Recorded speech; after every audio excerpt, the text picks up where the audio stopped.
저희가 10계명의 서론 부분을 함께 읽었는데요. 한두 주 정도 이 서론 부분을 가지고 좀 이야기를 나누려고 하고요. 오늘은 10계명에 대한 좀 개관적인, 개론적인 이야기를 좀 해보려고 합니다. 여러분들, 기독교인이 믿는 게 뭡니까? 기독교인은 무엇을 믿습니까? 그것을 요약해 주는 게 사도신경이라고 했습니다. 우리가 믿는 그 믿음의 내용, 그 대상이 누구냐를 말해주는 게 이제 사도신경이라면, 주기도문, 우리가 지난 시간까지 배운 주기도문은 뭡니까? 기독교인이 가진 소망, 그것이 무엇인가를 바로 주기도문이 요약해주고 있습니다.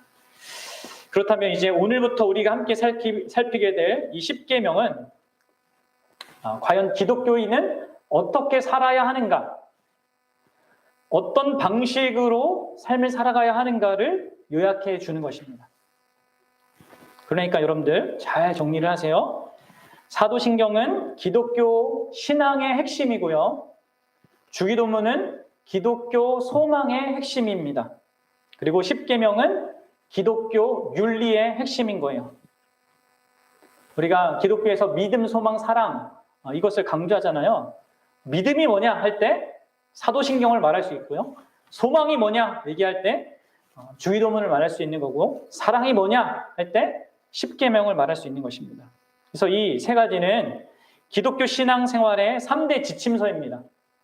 신자는 어떤 믿음을 가지고, 어떤 소망을 가지고, 어떤 방식으로 현실을 살아가느냐, 이것을 명확하게 얘기해 주는 것이 이 세 가지 사실 내용들입니다. 그리고 바로 우리가 우리 자녀들에게, 후손들에게 전수해 줘야 될 기독교 신앙의 내용도 바로 이건 거죠. 이 세 가지 핵심적인 겁니다, 이게. 그래서 상당히 중요한 것입니다. 그렇죠? 그런데 오늘날에는 어떻습니까? 교회 현실은 이 세 가지가 계속 반복해서 우리가 외우긴 합니다. 그런데 그거에 대한 분명한 이해를 별로 못 갖고 있고요. 이제 10계명 같은 경우에는 상당히 더 무시를 받고 있죠. 10계명을 제대로 순서대로 외우는 사람도 별로 없어요. 그럼 왜 그렇다면 이 10계명이 무시를 당하고 있을까요?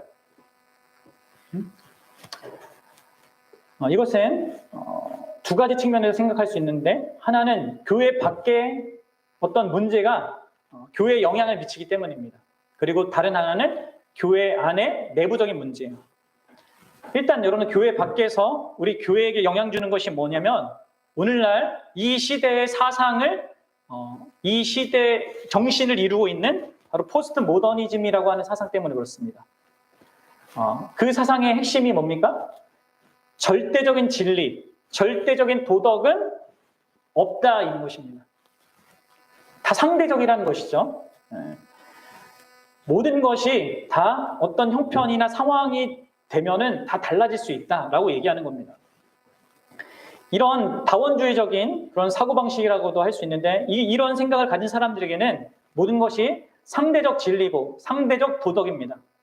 우리는 다 이런 시대 정신에 깊이 물들어 있어요. 그렇기 때문에 신자들이 절대적이고 객관적인 이 믿음의 내용, 사도신경으로 얘기했던 이런 것에 관심이 없고요. 또 소망의 내용, 이 객관적이고 이 절대적인 이 소망의 내용에 관심이 없고요. 더 나아가서 객관적이고 절대적인 삶의 법칙인 이 10계명에 관심이 없는 겁니다. 그리고 뭐에 관심이 있습니까? 실용주의적으로 나한테 그냥 유익이 되느냐라는 그 측면, 혹은 감각적으로 내가 느낄 수 있냐라는 이런 측면 때문에 이런 거보다는 특별히 교회 안에서 뭘 찾습니까? 어떤 나의 마음을 막 만져주고 위로해주는 심리 치료적인 것들, 아니면 나의 어떤 현실의 문제를 해결해주는, 아니면 은사, 이런 축복, 이런 것에 더 관심을 갖는 거예요. 사랑하는 여러분, 기독교는 과거부터 그렇고 시대가 어떠하냐에 따라서 다 변하지 않습니다. 이 참된 객관적이고 절대적인 진리 위에 서 있는 게 기독교고요. 그것을 살아내라고 요구받는 게 기독교인입니다. 시대 정신에 흔들리지 말아야 해요. 두 번째로는 교회 내에 문제가 있습니다. 교회 내의 문제라는 것은 무엇이냐면 바로 성경에 대한 무지예요. 이상하게도 이 종교의 영역에 들어오면 사람들이 이성이라는 것을 뭔가 사용하면 안 되고 사용하면 믿음이 없는 것처럼 생각하는 그런 분위기가 있습니다. 그래서 반이성주의적인 이성적으로 뭔가 판단하는 것이 뭔가 믿음이 없는 그런 듯한 모습이 그런 대우를 받고 있는데 이것이 어떻게 연결됩니까? 이것이 성경에 대해서 바르게 배우고 이해하고자 하는 그런 것까지 막아서 사람들이 성경을 너무나 잘 모른다는 겁니다. 그리고 이제 우리 교회의 비전 중에 하나가 참된 신학인데 이 신학이라는 것이 그냥 목회자나 하고 신학자만 하는 거라고 생각을 하는 거예요. 여러분들 혹시 그렇게 생각합니까? 물론 교회를 다니는 모든 사람들이 다 성경이 중요하다 이렇게 말합니다. 인정합니다. 근데 성경을 읽지는 않아요. 성경이 하나님의 말씀이라고 믿는데 그 10계명의 항목조차 제대로 나열도 못하는 그런 상황이 있는 거예요. 특히 많은 사람들이 오해하는 게 구약 성경이 어떻게 우리 신약 시대를 살아가는 사람들과 관계가 있는지, 그렇죠? 오늘 우리가 오전에 안식일에 대해서도 살펴봤듯이 잘 못 배우면 이게 막 오해되는 것들이 많거든요.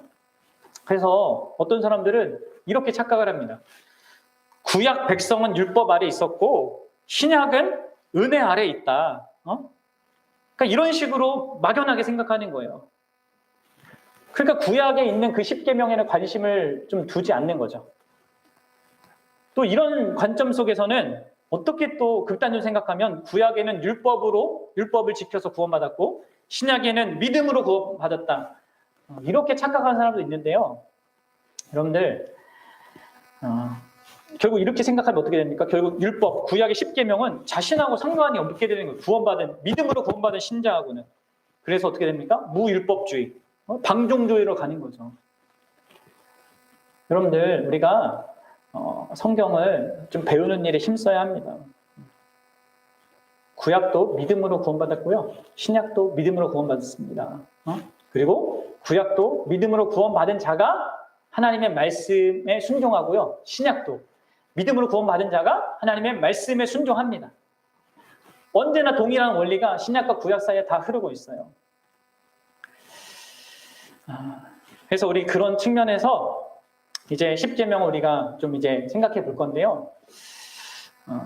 10계명은 여러분들 우리가 오늘 본문에 읽었던 것처럼 이게 뭐 처음부터 끝까지 여러분 항상 기억해야 될 겁니다. 뭐냐면 구원받기 위해서 순종하는 거 아닙니다. 그렇죠? 10계명은 구원받은 자가 내가 너를 애굽 땅 종되었던 집에서 인도하여 냈다. 이렇게 하나님이 말씀하셨잖아요. 그렇게 내가 너를 위해서 행했으니까 너는 10계명 지켜라. 이렇게 요구하시는 맥락이잖아요. 그러니까 우리가 하나님의 말씀에 순종하는 것은 여타의 그 종교들이 말하는 것처럼 구원받기 위해서 행하는 게 아닙니다. 그렇죠? 구원받았기 때문에 그런 삶을 요구받는 것입니다. 자, 그러면 일단 기초적인 것들을 좀 생각해 보도록 할게요. 10계명은 어디서 기원했나? 시간적으로 얘기해 봅시다. 언제 10계명이 우리에게 주어진 거냐? 그것은 기원전 1500년경입니다. 그렇죠? 고고학적인 발굴에 의하면은 약 이 정도 시기에 이제 이런 일이 있었다라고 우리가 추측해 볼 수 있는데요. 어디에서 받은 것입니까? 이 10계명은? 이집트 그 시나이 반도에 있는 시내산에서. 물론 또 요즘에는 또 이 시내산이 저기 사우디 쪽에 있다라는 뭐 주장도 막 있습니다. 그래서 막 어디가 진짜냐 막 이런 논쟁도 있는데 그건 별로 중요하지 않습니다. 알 수가 없어요. 어디가 정확한 것인지. 중요한 것은 이제 시내산에서 받아서 이것이 기록되었다는 건데 누가 누구에게 주신 겁니까? 하나님께서 택한 백성인 이스라엘에게 주신 겁니다.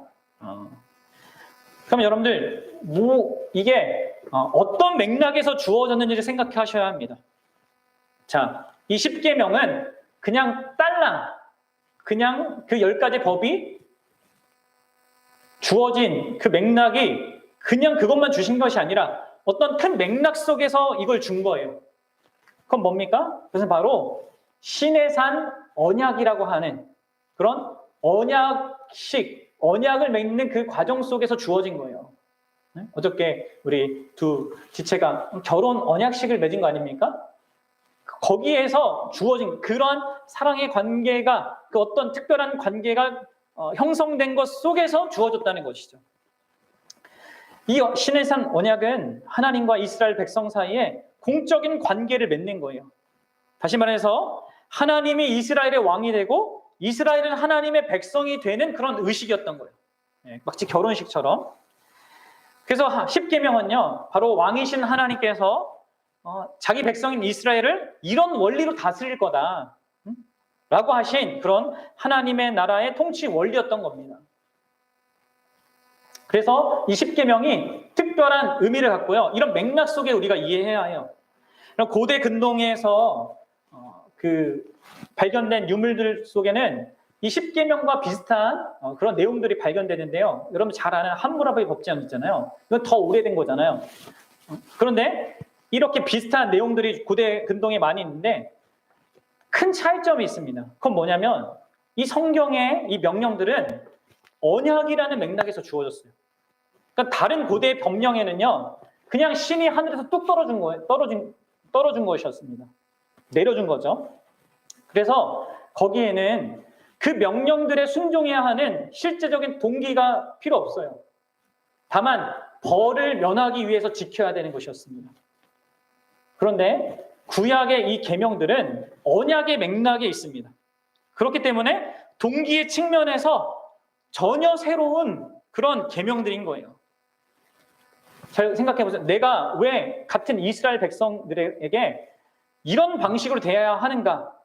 그 이유는 하나님과 내가 언약을 맺었기 때문이에요. 하나님께 언약적인 그 충성을 보이는 방식으로 이 계명을 하나님이 요구하시고 있다는 거예요. 그러니까 순종은 하나님께서 우리를 불러주셔서 자기 백성을 삼으셨다라는 놀라운 축복된 그 사실의 반응으로서, 감사의 반응으로서 지금 요구되어지고 있다는 거예요.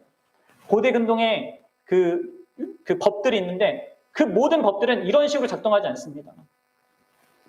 성경만이 유일한 거예요. 그럼 여러분들 왜 하나님께서 이스라엘 백성과 이런 특별한 관계를 맺고 그들이 하나님을 어떻게 섬겨야 되는지 또 서로를 어떻게 사랑해야 되는지 이렇게 10계명을 주신 그 이유가 뭡니까? 1차적으로 그 이유는요, 하나님이 아브라함과 하신 언약 때문에 그렇습니다. 뭐라고요? 하나님이 아브라함과 한 언약 때문에 그래요. 하나님이 아브라함에게 무슨 언약을 했습니까? 3가지 약속을 했어요. 내가 땅을 주겠다. 그리고 나라를 큰 자손을 만들고 이렇게 나라를 주겠다 하셨죠. 나라를 만들겠다. 그리고 뭡니까? 하나님의 통치를 주겠다 했어요. 너를 축복하는 데를 내가 축복할 거고 너를 저주하는 데를 내가 저주할 거다. 하나님이 통치하는 인생이 되게 하겠다라고 하신 거예요. 바로 이 하나님이 아브라함에게 하신 그 약속 때문에 하나님이 400년간 이집트에서 종살이하던 자들을 자기 백성 삼으시기 위해서 약속대로 그렇게 하시려고 구출해 내신 겁니다. 그리고 약속의 땅에 들어가기 전에 너와 나와의 관계 속에서는 너는 나를 이렇게 대해야 해 라고 그러한 내용을 10계명에 요약해서 주신 겁니다. 이게 시내산에서 언약을 맺으면서 하나님께서 허락하신 거예요. 그래서 여러분들 이게 아브라함의 언약이 이유라면 그 10계명을 주신 목적은 무엇이겠습니까? 다시 한번 강조하지만 그것은 하나님의 백성이 될 자격을 얻는 수단이 아닙니다. 그렇죠? 그래서 여기 우리가 읽었던 그 본문에 있는 거예요. 내가 먼저 너를 구해냈다. 그러니까 구원받은 자녀답게 살아라. 나의 백성답게 살아라. 시내산 언약은 하나님께서 이스라엘의 남편이 되어주신다라는 그 약속이기도 합니다. 내가 너희를 보호할 거고 공급할 거고 인도할 거다. 그러니까 신부인 너는 이렇게 반응해라. 주신 것이 여러분 십계명인 거예요. 그래서 신명기 6장 24절 25절에 보면 이런 명령이 이런 이 십계명을 주신 목적이 잘 나와요. 우리 신명기 6장 24절 25절 한번 가보도록 합시다. 신명기 6장 24절과 25절입니다.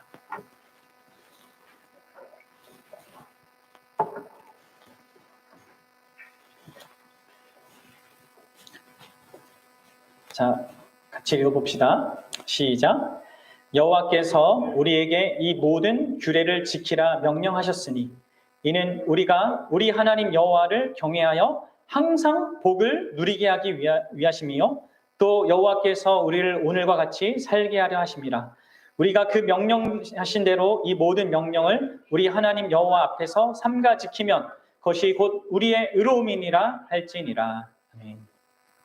왜 주셨다고 해요? 하나님과 관계 속에서 항상 복을 누리게 하기 위해서 주신 거예요. 그렇죠? 구원받기 위해서 주신 것이 아니라. 자, 그러면 어떤 방식으로 주셨습니까? 어떻게 주셨어요? 다른 율법들은요, 하나님이 구두로 모세에게 전해줬습니다. 그런데 이 십계명은 친히 하나님이 돌판에 새겨주셨어요. 직접. 성경에는 하나님의 손가락으로 새겼다 이렇게 얘기하는데 하나님 손가락 있는 건 아니죠. 그렇죠? 어쨌든 신이 하나님께서 새겨서 주신 거예요. 그렇기 때문에 여러분들 특별한 의미를 갖습니다. 그럼 여러분들 여기에서 한번 퀴즈를 내봅시다. 왜 두 개일까요? 왜 두 개의 돌판일까요? 뭐라고요? 왜 두 개입니까? 처음부터 두 개가 주어졌죠. 왜 하나님께서 두 개를 주셨어요? 어떤 사람은 한쪽에는 1번부터 4번까지의 하나님과 관련된 계명이 있고 다른 한쪽에는 5번부터 10번까지 이웃에 관한 계명을 주셨기 때문에 이렇게 두 개다 이렇게 이해하는 사람이 있는데 그리고 이제 그 인터넷에 이미지를 찾아보면 대부분 그렇게 나와요. 1번부터 4번 한쪽에 있고 5번부터 10번까지 이렇게 있습니다. 그런데 이 모세 당시의 그 고대 근동의 그 풍습을 살펴보면요, 나라와 나라 사이에 막 계약을 맺는 일들이 있단 말이에요. 그러면 그거를 기록해 놓은 그런 토판들이 발견될 거 아닙니까? 그러면 대부분 어떻게 됐냐면 같은 거 두 개가 이렇게 같이 나와요. 계약에 관련된 어떤 그 문서가 발견되면요, 같은 게 나온단 말이에요. 그러니까 같은 십계명 내용을 두 개 한 판에 이렇게 전체가 있고 또 다른 한 판에 전체가 있는 거죠. 그렇게 이해하는 게 더 정확합니다. 두 돌판에 같은 내용이 적힌 거예요. 그러니까 요즘으로 말하면 계약 당사자 둘이 계약서 두 부를 작성해서 한 부씩 보관하는 것과 같습니다. 그렇게 보셔야 합니다. 자, 그러면 여러분들 이런 식으로 주어진 십계명의 구조는 어떻게 되어 있습니까? 그리고 그것과 연결되어서 있는 다른 율법들과 관계를 잠깐 보도록 할게요. 자, 십계명은 말씀드린 대로 크게 두 개로 이렇게 나눌 수 있습니다. 1번부터 4번까지의 4계명까지가 뭡니까? 하나님께 대한 우리의 의무, 하나님을 어떻게 사랑해야 하는지 그것에 대한 규정들이 있고, 그 다음에 5번부터 10번까지는 뭡니까? 사람에 대한 의무, 어떻게 이웃을 사랑해야 할지를 이렇게 말해주고 있습니다. 그리고요, 이 10계명이 이렇게 하나님이 이스라엘 백성에게 주신 모든 계명들 가운데 가장 처음 나오고, 이 계명 이후에 추가적으로 613개의 구체적인 법률 조항이 나옵니다. 그래서 이 10계명이 근간인 거예요. 근간이고 그 다음에 나머지 613개의 규정들이 나오는 겁니다. 그런데 이 613개의 규정들이 크게 두 가지로 나눠져 있어요. 뭐냐면 하나는 한 측면은 의식법 또는 제사법이라고 해서 하나님께 어떻게 예배드리느냐 이런 부분에 있어서 자세한 그 율법 규정들이 이렇게 한 묶음을 이루고 있고요. 또 한쪽 편에서는 시민법 혹은 생활법이라고 해가지고 사회 생활에서 어떻게 서로 그 관계를 맺고 그리고 어떤 공적인 일들을 처리하고 사법적인 일을 처리하는지 이런 것들이 나와 있어요. 그러니까 이 613개의 이 율법 전체도 10계명을 그 기초로 하여서 그것이 확장된 거예요. 그래서 여러분들 의식법 혹은 제사법이라고 불린 그 예배의 법이요. 10계명 1번부터 4번까지의 계명을 기초로 하고 있는 겁니다. 그리고 시민법, 생활법이라고 하는 그 이스라엘 백성 안에서 행해야 될 그런 법들이 5번부터 10번까지의 그 계명을 기초로 하고 있는 것이죠. 자, 그렇기 때문에 이 뒤에 나오는 시민법과 또는 이 제사법은 시대와 형식에 따라 달라질 수 있습니다. 하지만 그 정신과 목적을 말하는 그 10계명 자체 있잖아요. 그것은 변하지 않는 거예요. 그리고 이러한 것들이 특별히 고대 근동 문화와 이렇게 딱 구분을 해보면요. 이게 이스라엘이 되게 독특해요. 어떤 고대 문화에서도 각각의 그 제사법이 있거든요. 자기네 신들을 섬기니까 제사법이 있고 또 시민법이 있습니다. 시민사회에서 서로 어떻게 해야 되는지, 또 법은 어떻게 지켜야 되는지, 또 문제가 발생했을 때 어떤 재판 과정 거쳐야 되는지 다 고대 근동에서 있었단 말이에요. 그런데 이 의식법과 이 제사법과 시민법이 서로 함께 연결돼서 다루어지는 그런 문화는 없어요. 고대 근동에. 이게 이스라엘만 유일해요. 그러니까 이건 뭘 얘기해 주는 겁니까? 결국 하나님께 어떻게 해야 하는가가 사람에게 어떻게 해야 하는가로 연결되는 이런 관점의 이런 법들, 이런 것들이 이스라엘에게만 있는 독특한 거라는 거예요. 우리가 서로 대하는 그 태도가 근본적으로 내가 하나님과 맺는 태도에 연결되어 있다는 것이죠. 참 하나님을 바르게 예배하는 자들이 다른 사람을 온전하게 섬기고 또 사랑할 수 있다라는 걸 보여주는 겁니다. 이 10계명의 구조가 갖고 있는 구조가 우리에게 말해준 중요한 내용이에요.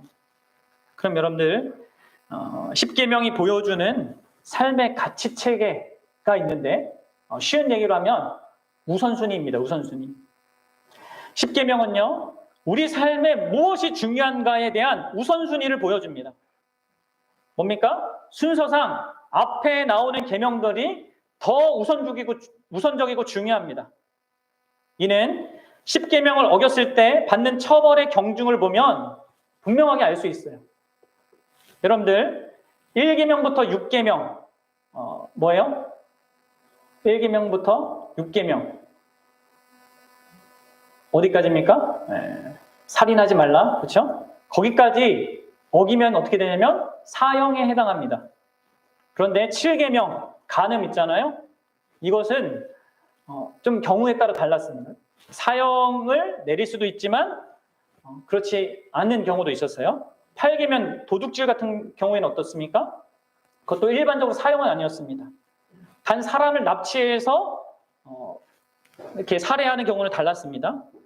9계명도 마찬가지예요. 거짓 증언하는 거 이것도 일반적으로 사형은 아닙니다. 다만 거짓 증언을 해서 그 거짓 증언을 받은 사람이 이게 죽게 되는 일이 있으면 그 사형에 처하는 일도 있죠. 보십시오. 게다가 이제 10계명 같은 경우에는 10번째 계명은 뭡니까? 마음에 가는 거잖아요. 탐심. 이거 어떻게 알아요, 사람이? 그러니까 이것은 법률적 심의의 대상이 되지 않았습니다. 그러니까 이렇게 앞에서부터 이 벌의 경중이 컸다는 것은 앞에 있는 것이 10계명의 앞쪽에 있는 것이 상당히 중요한 우선순위가 된다는 걸 말해주는 거예요. 그럼 여러분들 10계명이 말하는 삶의 가치 체계가 뭡니까? 우선순위가 뭡니까? 1번부터 4번까지 뭐예요? 하나님이시다. 하나님이 가장 중요하다. 우리 인생에게는. 그 다음에 뭐예요? 내 부모를 공경하라. 하면서 가정 공동체를 얘기하죠. 가정에 대한 이 소중함을 얘기합니다. 그리고 뭡니까? 그 다음에 살인하지 말라. 생명에 대해서 얘기해요. 그리고 간음하지 말라. 뭐예요? 성적인 부분, 아니면 부부관계 뭐 이렇게 얘기하잖아요. 그 다음에 뭐예요? 재산. 도둑질하지 말라 나오잖아요. 그러니까 순서가 뭐예요? 하나님, 공동체, 생명, 그 다음에 성, 그리고 재산 이런 순서로 됩니다. 이것이 성경이 얘기하는 가치 체계예요. 하나님이 중요하다, 인간이 중요하다, 그 다음에 물질이죠. 그런데 여러분들, 오늘날은 어떻습니까? 이 가치 체계가 완전히 다 역전되어 있어요. 심지어 기독교인들조차도 역전된 이 가치 체계를 갖고 살아갑니다. 돈이 가장 중요하죠. 성적인 이것을 누리는 게 막 더 중요해요. 이렇게 거꾸로 돼 있어요. 인간이 더 중요해, 하나님보다. 그럼 결국 그렇게 거꾸로 된 가치 체계는요, 우리를 망칩니다. 나를 망칠 뿐만 아니라 다른 사람을 망칩니다. 십계명은 우리에게 하나님과 사람과 물질 관계가 바르게 조화를 이루는 삶을 살아야 한다는 것을 가르쳐줘요. 물질보다는 사람을, 사람보다는 하나님을 더 우선순위해야 하는 삶을 살아야 한다는 것을 말해주고 있다는 거예요. 그런데 여러분들의 가치 체계는 어떻게 되어 있습니까? 여러분들의 우선순위는 뭡니까? 이걸 바르게 결정하셔야 합니다. 오늘 우리가 오전에 배웠던 그 안식일도 결국 그거예요. 하나님이 가장 중요한 분이라는 것을 아는 것 속에서 우리가 주의를 지키는 거 아닙니까? 가장 소중하고 중요한 시간을. 그렇죠? 자, 그럼 결론적으로 여러분들, 우리가 왜 이 10계명을 중요하게 여기고 배워야겠습니까? 뭐 지금까지 말한 모든 내용들이 우리가 중요하게 여겨야 될 모든 내용들인데 뭡니까? 많아요. 중요한 이유가. 가장 기본적으로 여러분들 10계명은 하나님의 백성이 행해야 할 가장 처음 주어진 그런 율법이라는 거예요. 아까도 얘기했다시피 613개의 확장된 율법 전에 주어진 그것에 가장 기초가 되는 그런 최고의 상위의 법이기 때문에 중요합니다. 마치 우리 기독교인들의 헌법이라고 할 수 있는 거죠. 그래서 중요하고요. 또 아까도 말씀드렸다시피 10계명은 하나님이 친히 육성으로 이스라엘 백성에게 들리게 해주셨어요. 다른 모든 율법들은 이제 모세를 통해서 간접적으로 전하시는데 10계명만큼은 이스라엘 백성들이 다 듣게 육성으로 주었단 말이에요. 또 어떻게 했습니까? 그 말씀하신 그 계명을 직접 하나님께서 돌판에 써서 주셨어요. 이 돌판에 쓴 이 10계명은 곧 성경의 시작이기도 합니다. 그러나 하나님이 글씨를 써서 이스라엘 백성에게 주셨다는, 그리고 그것이 기반돼서 뭐가 되는 겁니까? 성경이 되는 거거든요. 그러니까 10계명은 하나님의 말씀이 최초로 문자로 기록되어서 정경화된 내용이에요. 오늘날 성경과 같은 맥락이 있는 겁니다. 그래서 상당히 중요한 거죠. 그리고 이 10계명은 이스라엘 백성에게 있어서 가장 중요한 그 장소, 그들의 사회의 중심인 그 성전의 가장 중요한 지성소라는 그곳의 언약궤 안에 보관해야 했습니다. 그 지성소는 하나님의 임재가 있는 것으로서 하나님이 자기 백성과 함께 있다, 영원히 함께 하신다라는 것을 상징적으로 보여주는 그런 장소였단 말이에요. 그런데 그 장소에 10계명이 들어가 있었단 말이에요. 그럼 뭘 얘기합니까? 하나님의 백성 관계 속에는 이 10가지 계명이 상당히 중요한 역할을 한다는 걸 보여주는 거죠.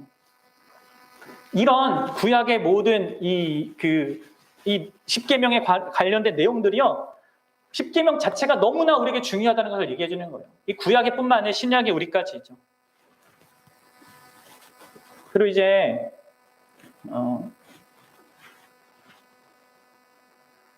이 10계명이 그런 어떤 그 외적인 측면에서 그런 중요성을 갖고 있다면 내용적인 측면에서 우리가 이 중요성을 좀 생각해 볼 필요가 있는데요.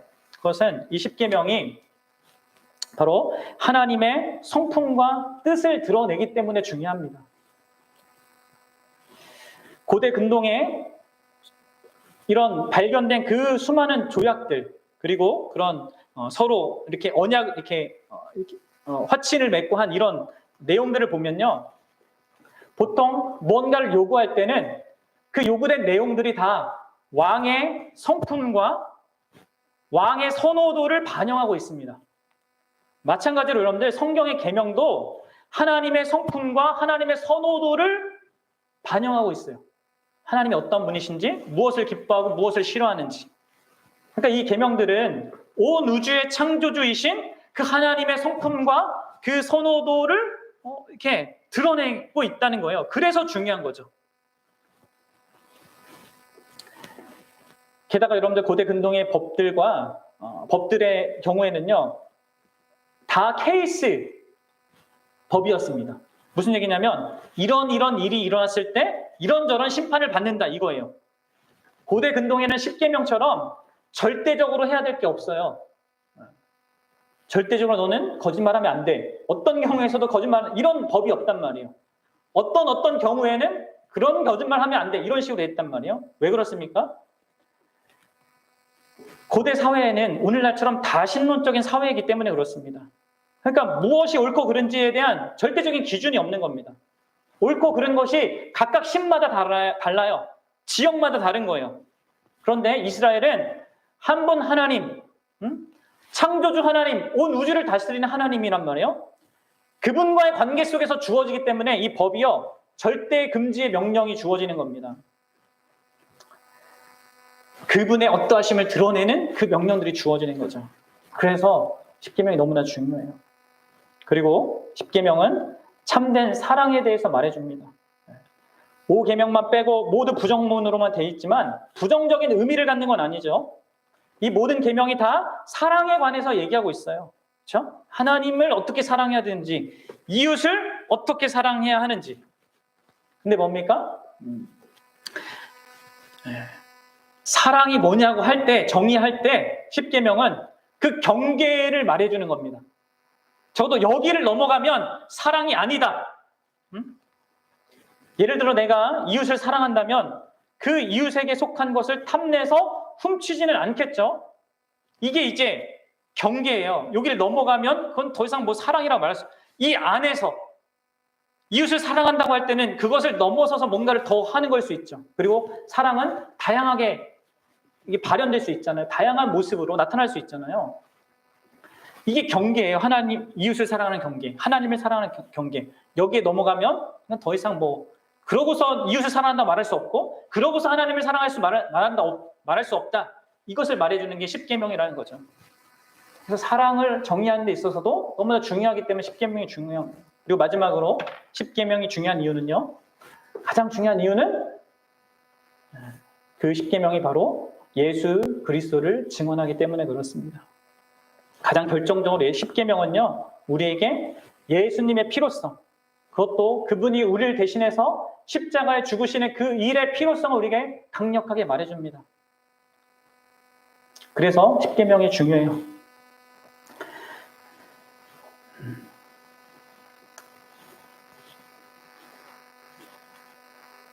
그리고 예수님, 그 예수님에 대한 이야기를 해준다는 이야기를 나중에 더 하겠고요. 예수님을, 이 십계명이 예수님에 대해서 증언하기 때문에 십계명이 중요하고, 또 예수님도 십계명을 중요하게 여겼고, 그렇죠? 그리고 십계명 때문에 십계명을 지키기 위해서 예수님이 우리를 위해서 죽으신 것이기도 하거든요. 하나님을 그분이 생명 다해 사랑했기 때문에 십자가 지신 겁니다. 그분이 우리를 생명 다해 사랑했기 때문에 십자가에 죽으신 것입니다. 십계명은 예수님이 지키셨고요. 또 너희가 나를 사랑하면 너희가 나의 계명을 지키리라 하셨습니다. 그러니까 신약에 있는 백성들도 이 십계명을 소중히 여기고 지켜야 하는 것이죠.